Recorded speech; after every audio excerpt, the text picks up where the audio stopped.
여러분 안녕하십니까? 백만개미 한세구입니다. 3월 21일 화요일 시장 정리하겠습니다. 미 금융당국의 은행 리스크에 대한 아주 발빠른 대처, 그것 때문에 금융주가 많이 포진된 다우가 오늘 아침에 끝난 뉴욕 시장에서 간만에 좀 안정을 찾았습니다. 1.2%나 상승을 했고, 나머지 두 지수도 상승을 하면서 3대 지수 모두 상승 마감을 했습니다. 뉴욕 시장 영향으로 우리 시장은 출발은 상당히 좋게 그렇게 출발을 했습니다. 코스피 같은 경우는 0.73%나 상승하면서 출발을 했지만 오전 내내 이렇다 할 큰 움직임이 없고 그냥 이렇게 옆으로 흘러갔어요. 그러다가 오후가 되면서 조금 조금씩 지수가 좀 내려앉기 시작을 했습니다. 외국인들은 어제에서 오늘도 종일 매도 우위를 계속해서 보여왔고, 또 기관은 매수 우위를 좀 보이면서 외국인과 기관이 완전히 위아래로 갈라지는 그런 모습을 보였고, 개인들은 오전에는 좀 매수를 보이다가 오후 되면서는 매도로 전환하는 그런 모습을 보였습니다. 그래서 오늘 코스피 지수는 2388.35포인트, 어제보다 0.38% 상승하는데 그쳤습니다. 그 다음에 이제 코스닥 같은 경우는 이 0.5% 이상 이렇게 높게 출발을 했는데, 출발한 이후에 809포인트를 넘어갔었습니다. 그렇지만 이제 외국인들의 매도가 지속적으로 나왔고, 또 기관이 오늘은 큰 역할을 못 해줬어요. 기관이 그냥 중립권에서 왔다 갔다 했고, 개인만 사는 이제 그런 구조로는 지수를 많이 올릴 수가 없었죠. 그래서 우여곡절 끝에 가까스로 보합인데 그냥 색깔만 붉은색을 만드는 그런 모습이었습니다. 그래서 오늘 코스닥은 802.53포인트로 끝나면서 어제보다 0.04% 상승하는 그런 이제 보합권에서 끝났습니다.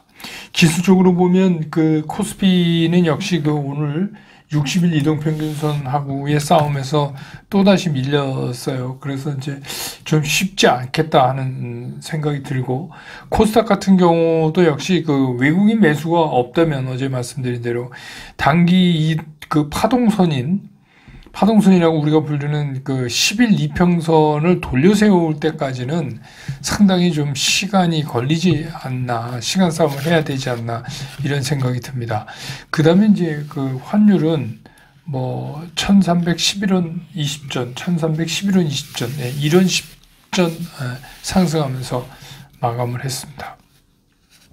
시가총액 상위 종목들의 주체별 매매 현황을 좀 보면, 오늘 이제 외국인들이 시가총액 상위 코스피에서 산 거는 LG 에너지솔루션 25억 순매수했고, 현대차 88억 순매수했고, 네이버 39억 순매수, 카카오 48억 순매수, 요게 답니다. 예.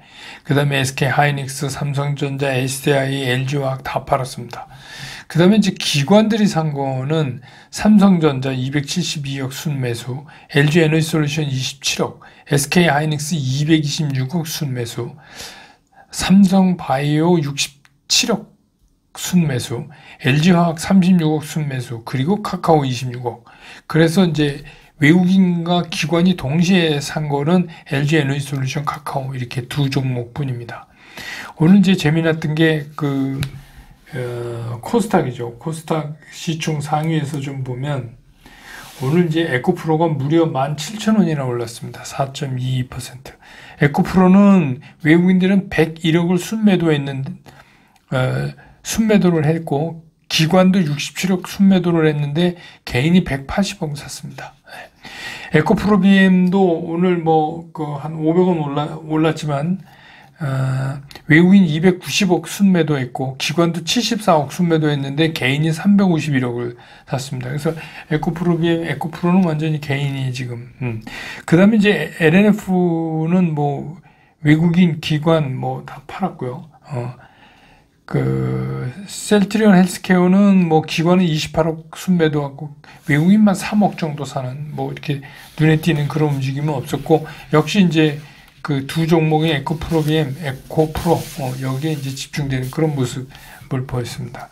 그 다음에 이제 뭐 섹터별로 좀 살펴보면 오늘은 역시 이제 리튬 때문에 2차 전지 소재, 또 2차 전지 중에서 LFP에 관련되는 종목들, 그래서 결국 이게 이제 퍼져나가서 비출 금속에서 니켈까지 이렇게 이제 움직이는 이런 모습을 보여줬어요. 그래서 이제 그 에너지 전환 수요에 필요한 그 리튬의 수요가 점점 증가할 거다. 시간이 갈수록 이런 이제 기대 때문에 있고, 리튬 수요 중에서 이제 그 에너지 전환 그 비중이, 리튬을 에너지 전환으로 쓰는 비중이 79%인데 그 중에 94%가 2차 전지라는 거죠.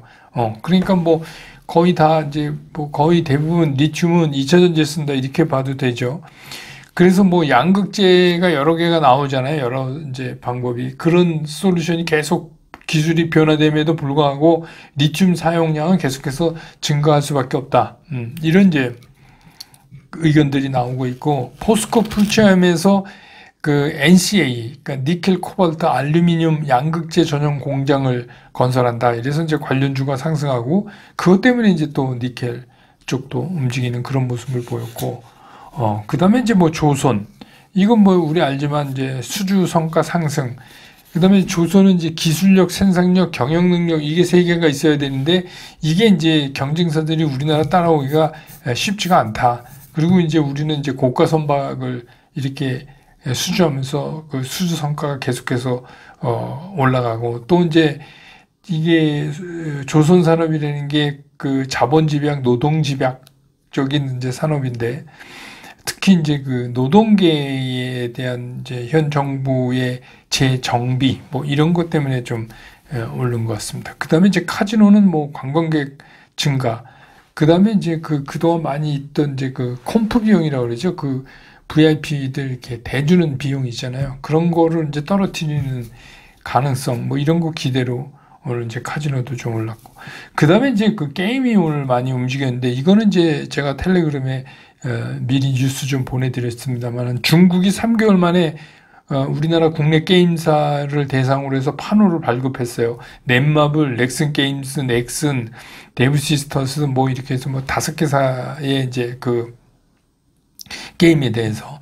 그래서 이제 잇따라서 이렇게 게임 문호를 이게 열어주는 게 아니냐, 중국이. 그러면 이제 한영은 이제 본격적으로 해제되는 거 아니냐, 이런 기대감 때문에 오늘 이제 게임주들도 이렇게 움직이는 모습을 보였습니다. 그래서 뭐, 전체적으로 오늘 시장은 뭐 굉장히 불안해요, 시장이. 예, 불안하지만 미국 시장이 어제 반등했기 때문에 그 반등에 그냥 반응한 그런 시장이 아니었나, 이렇게 생각됩니다. 근데 그 반응에서는 되게 재미난 게, 외국인들은 코스피, 코스닥 다 팔았어요. 현물만 조금 사고. 근데 거래소가 코스피에서는 기관이 사고 코스닥에서는 개인 사고 이랬습니다. 그래서 반응한 게 우리나라만 반응했어요. 외국인들은 오히려 반응을 하는 그런 시장이 오늘 장의 특징이다, 이렇게 정리가 되겠습니다.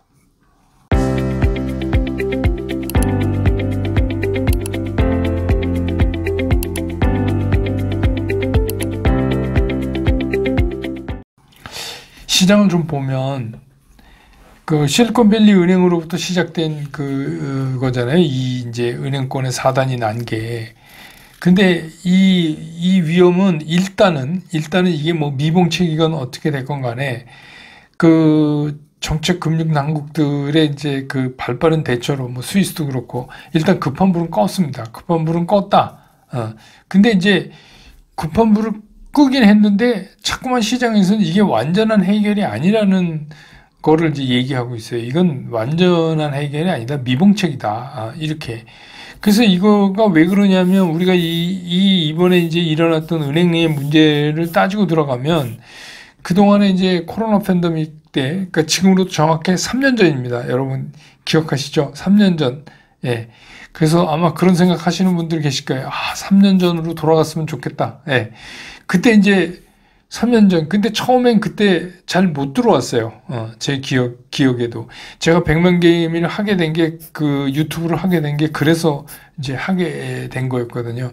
그때 뭐 제가 이제 뭐 40여 년 동안 이 업계에 있다가 은퇴한 사람이니까 습관적으로 이제 이렇게 보고, 그러니까 보니까 뭐 각 모든 채널에서 흥분하면 안 된다 이러다 이제 한 방 훅 간다 뭐 이런 계속 그래요. 근데 제가 보기엔 아닌 것 같은 생각이 들어서 이거 나라도 얘기해야 되겠다. 그래서 뭔 소리야, 집 팔아서라도 사야지. 지금 이게 어떤 기회인데 그렇게 이제 하면서 이 백만개미가 탄생이 된 겁니다. 그런데 뭐 그건 뭐 옛날 얘기고 지금 이제 그때 이렇게 팍 튀어서 3,300까지 갔잖아요. 지금 사실 그때보다 높은 위치에 있지만 불안감은 그때보다 사실은 더하죠. 지금. 왜냐하면 대부분 그 사이에 주식시장에 들어오셨기 때문에 뭐 그럴 수밖에 없어요. 그래서 그때 이제 코로나 팬데믹 때문에 모든 나라가 다 유동성을 풀었어요. 돈을 풀었다는 얘기입니다. 그런데 이제 그게 풀리고 나서 이제 인플레이션 막 일어나고 그러니까 이걸 돈줄을 줘야 되잖아요. 그 조이는 과정. 그래서 이제 할 수 있는 것 중에 하나가 특히 이제 연준 같은 데 할 수 있는 게 이제 금리 인상이잖아요. 근데 이제 연준 같은 금리 인상하면 행정부도 이게 발을 맞춰줘야 하는데 바이든 정부는 계속 풀고 있거든요. 그러니까 계속 헛짓하는 거예요. 이게 좀 안 맞아요. 그건 뭐 이제 정치해야 되는 거니까 다른 목적이 있겠지만 어쨌든 간 그런데 여기서 이제 금리 인상을 그러니까 막 자이언트 스텝으로 3차례 연속해서 막 이렇게 하니까 뭐가 발생했냐면 사이드 이펙트, 부작용이 나온 거예요. 근데 부작용이 우리는 일반적으로 이제 그러니까 항상 주시장에서는 예측하는 대로 안 와요. 그러니까 일반적으로 생각할 때 뭐 리세션이 어떻고 뭐 경기 침체 이런 걸 사실 걱정했잖아요. 저도 그랬는데 정작 이게 터진 게 채권 시장이었어요. 채권 시장에서 온 겁니다. 지금 이 은행의 위험도 시작이 이 채권 시장이에요. 결국은 미국 그 국채 금리가 요동을 치면서 그러니까 채권값이 폭락하고 세계의 상당한 금융기관들이 사실은 이게 내상을 입었어요. 안에 상처를 입었다는 얘기입니다. 왜 입었냐면 똑같죠. 뭐 정도의 차이는 있지만 미실현 손해가 있을 거 아닙니까? 채권 투자에 대한. 그러니까 어떤 의미로 보면 여기서 어떤 금융기관도 자유로울 수 없다. 이렇게 이제 우리가 생각을 드는 게 당연한 거죠. 그럴 수밖에 없다. 그러니까 쉽게 말하면 이런 거죠. 실리콘밸리 은행처럼 그냥 나가 자빠진 놈도 있지만 멀쩡하게 돌아다니는 척하지만 내상을 입은 놈도 있을 거다 하는 거예요. 그런 유추가 이제 우리가 가능한 거 아니에요. 그러니까 시장이 불안한 거예요. 이게 아니 똑같은 채권인데 왜 쟤네는 먼저 자빠지고 그러니까 얘도 상당히 꼴까닥 하는 애들이 상당히 있을 것 같다라는 이제 느낌이 들잖아요. 그게 갑자기 갑자기 생긴 일이 아니니까. 그래서 뭐 전 세계에 공급된 미국 국채 물량이 32조 달러입니다. 32조 달러. 그러니까 뭐 이 어마무시한 이것들이 여태까지 우리가 다 뭐라 그랬어요? 안전자산 딱 그러면 제일 먼저 미국 국채 이렇게 꼽았잖아요. 근데 이제 이 미국 국채가 뭐 1년 사이에 30%씩 막 이렇게 변동을 보이면 이게 무슨 안전자산이라고 할 수 있냐 하는 겁니다. 지금 이제 그 사태가 일어난 거 아니에요. 그리고 최근에도 3월 8일 날 미국 국채 2년물이 5.08, 5% 넘으면서 갔잖아요. 그랬다가 3월 22일에는 3.67로 떨어졌어요. 그러니까 채권값이 올랐다는 얘기 아닙니까? 그 짧은 사이에 141bp나 움직였어요. 아니, 근데 이게 무슨 안전자산이냐 이거죠. 이렇게 난리치는 자산이. 그러면 우리가 그동안에 안전자산 하면 무조건 첫 번째로 손꼽던 이 미국 국채가 왠지 불안한 거예요. 이게 기반부터 뭔가 이게 좀 불안한 거다. 이런 생각이 들지 않으세요? 그러면 뭐 스위스에 있는 은행도 그렇고 모든 금융기관이 알게 모르게 미국 국채 때문에 내상을 입은 거다. 그런 거예요. 그렇기 때문에 시장이 이거를 터지는 놈마다 이렇게 치료한다고 그래서 이게 다 끝났다. 이렇게. 그러니까 우리가 초기에 왜 코로나 막 터질 때요. 백신도 없고 마스크 잘 쓰고 다녀야 되고 마스크도 막 안 팔고 그래서 약국 앞에 줄 서고 이럴 때 여러분 생각나시죠? 그런 거랑 거의 똑같아요. 누군가 걸린 놈이 있을 것 갔거든요. 쓰러지지는 않았지만.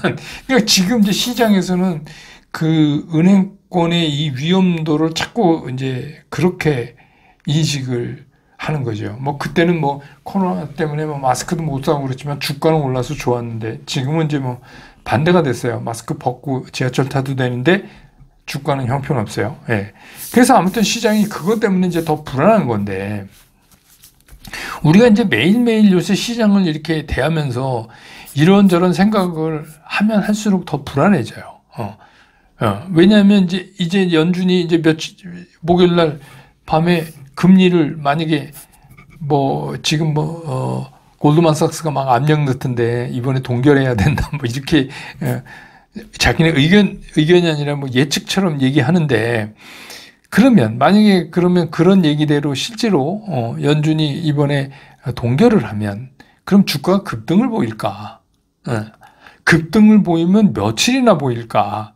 그것도 또 궁금하잖아요. 그리고 또 한편으로 생각하면 오히려 이거는 뭐 이미 다 예측하고 얘기했던 거기 때문에 뭐 오히려 인플레이션 걱정하면서 빠지는 거 아니야? 이런 이제 걱정도 생기잖아요. 그러니까 이걸 뭐 누가 탁 나서서 그냥 시원하게 답을 딱 주면 얼마나 좋겠어요. 그 답을 아는 사람이 있다면 진짜 요새 애들 말로 슈퍼 킹 왕짱이죠. 예. 근데 그런 사람 없어요. 이거는 그렇게 할 수가 없어요. 뭐 그냥 어쩌다 맞추는 거 말고. 그러니까 뭐 지금 뭐 시장은 뭐 오를 준비가 다 돼 있다 말게 시장이 뭐 준비하고 오르고 그런 주시장은 그런 데 아니에요. 예. 그런 데 아닙니다. 그러니까 주시장은 그런 비이성적이고 비합리적이면서 의외성이 강하기 때문에 또 그런 매력이 투자의 매력이 있는 거예요. 예. 그러니까 이거를 막 이렇게 정상적이지 않은 시장을 막 논리적이고 이성적으로 생각을 해서 대입해서 이렇게 된다. 맨날 그 설명하잖아요. 시장은 오를 겁니다. 왜냐하면 어쩌고 저쩌고 이게 다 논리적이에요. 근데 시장이 비논리적이고 비이성적인데 그거 어떻게 맞춰요? 그건 못 맞춘다는 거예요.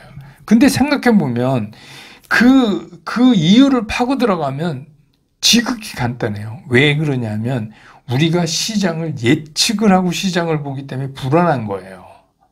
자꾸 시장을 예측을 하는 거예요. 습관적으로 예측을 하기 때문에 더 불안해지는 거예요. 그래서 제가 예측하지 말고 시장이 우리한테 보여주는 팩트만 따라서 우리는 반응한다. 팩트에 따라서 원칙대로 우리는 움직인다. 이거를 정해놓으면 올해 시장이 되게 편하다. 그렇게 맘먹으면 오히려 시장을 보면서 담담해질 수 있다. 이 말씀을 계속 드리는 거잖아요. 그러니까 뭐 제가 올해 작년 연말부터 그랬잖아요. 이제 예측 없다. 예측해봤자 소용이 없다. 당분간 시장은 그러고 길게 가면 2024년 내내 그럴 수 있다. 이렇게 말씀드렸잖아요. 쓸데없는 짓을 하는 거예요. 지금 이제 시장을 예측하니까 뭐 매도율이 오르고 뭐 하반기 어떻게 되고 이런 거. 그거 아는 사람이 어디 있어요. 그건 모르는 시장이에요. 왜냐하면 시장이 되게 흔히 오지 않는 시장이에요. 2020년 같이 오르는 시장도 흔치 않았지만 2023년 같은 시장도 흔한 시장이 아니에요. 왜냐하면 그렇게 풀어놨던 걸 이거를 긴축하다가 이제 부작용이 채권 시장부터 터져서 지금 이 문제가 먼저 떠오른 거고 그 다음에 2회, 3회 뭐가 떠오를지 모르잖아요. 그러면 그거 부작용 난다고 연준이 어디까지 물러서면서 할까 이것도 잘 모르겠고 그러니까 원칙대로 하면 된다. 그냥 어저께 제가 이제 예를 들어서 이제 에코프로 그러니까 요새 이제 뭐 에코프로 BM, 에코프로 LNF 이 세 개를 가지고 이제 막 얘기해서 제가 말씀드렸잖아요. LNF가 제일 먼저 죽을 거다. 왜냐하면 10일 파동선이 10일 이평이 꺾여서 밑으로 슬로프가 죽는다. 그러면 우리 원칙대로 하면요. 세상에 없는 주식도 그렇게 되면 판다. 제가 말씀드렸잖아요. 그 다음에 두 번째는 에코프로비엠 어저께부터 10일 파동선이 죽기 시작했다. 그러니까 이거는 어떻게 써요? 조심 구간에 이미 들어가 있다. 근데 에코프로는 10일 이동 파동선이 아직도 강하게 우상향을 향하고 있다. 그러니까 괜히 여기서 겁먹어서 먼저 팔면 N자형 놓친다. 그 말씀을 제가 드렸잖아요. 그러니까 뭐 그렇다고 해서 에코프로, 뭐 LNF 이 회사가 나빠지고 2차 전지가 나빠진다는 얘기가 아니에요. 그 산업이 좋고 나쁘고 하고 우리 주식에서 돈 버는 거하고 뭔 상관이 있어요. 물론 이제 기본은 깔고 가야 되지만 실제로는 지금 그렇지 않다. 그러니까 뭐 어떤 주식이 뭐 주퍼가 어떻고 세력이 뭐 다 어떻고 그런데 그런 거 우리 일반 투자가들은 신경 쓰지 마세요. 주퍼든 세력이든 걔네들이 물건을 내던지고 가려면 어디다 팔겠어요? 시장에다 팔아야 돼요. 어디 뭐 여의도 뒷골목에다 내던지겠어요? 시장에다 팔죠. 그러면 시장엔 그대로 흔적이 남아요. 그 흔적을 요즘 같은 이런 순환에서 잡을 수 있는 거는 10일 파동선이 가장 정확하더라 이게 제가 그동안의 경험을 보니까. 그러니까 그것대로 하면 별로 틀린 거 없다는 거예요. 뭐 조금 더 먹을 거 일찍 팔았네 이런 아쉬움, 뭐 그런 거 조금 더 먹을 거 조금 늦게 팔았네 이 정도는 있을지 모르지만 전체적으로 원칙대로 하면 틀림이 없다.